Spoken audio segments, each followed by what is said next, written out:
So it's election season, and I've seen so much political stuff on my feed.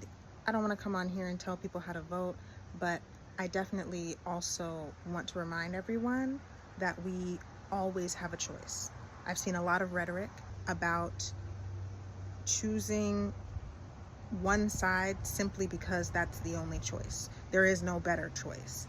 And I feel like that is not a new narrative, but a very toxic narrative because it perpetuates this idea that we as individuals don't get to decide who to choose.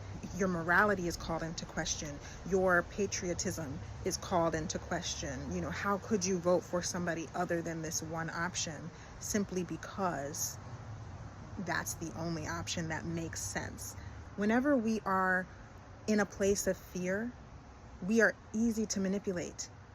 Fear is the easiest way to convince somebody to give away their power. This is a critical time for us in this country, in the United States, and I think in general around the world, there is a lot of pivotal stuff happening, right?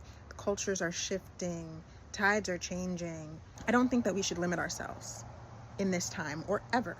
And this applies not just to an election, but in life in general. If anyone is telling you you only have one option, it's probably because they want you to choose the option that they want. A lot of people are using this narrative that, if you vote third party, if you vote for somebody other than a Republican or a Democrat, you might as well not vote. Even if they are not the most popular candidate, even if they are not leading in the polls, I don't want to make a choice based on this fear that my vote won't count if I choose a candidate whose values are best aligned with mine.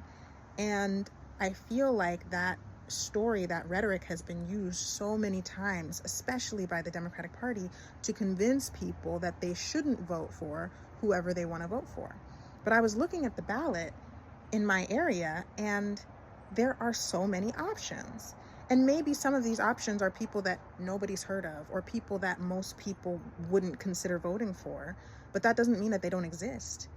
It's been more than 100 years since we've elected somebody who was not a Democrat or a Republican.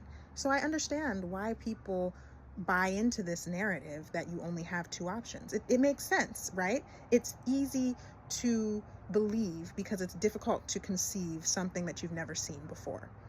But the reality is you do have a choice. We all have a choice. And there aren't only two options. There are as many options as you are willing to see for yourself.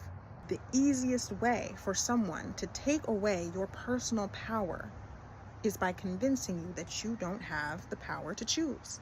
The easiest way for someone to manipulate you into doing what they want, regardless of what's in your best interest, is to convince you that you don't have any other options. The only smart option is the one that they're giving you.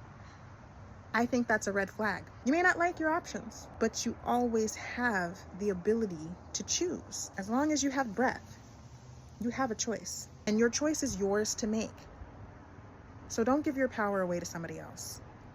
In any choices that you have to make this election season and beyond, remember to do it from a place of love.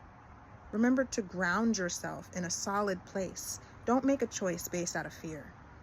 Don't make a choice based out of what the potential worst outcome could be. I hope you're making choices that align with your values, and I hope you're checking in with yourself to understand what is really the right choice for you. There's a lot of misinformation out there. There's a lot of psychological warfare happening, and people have gotten really good at manipulating other people based on, triggering their emotions. So be careful, stay safe, stay sane, and stay well.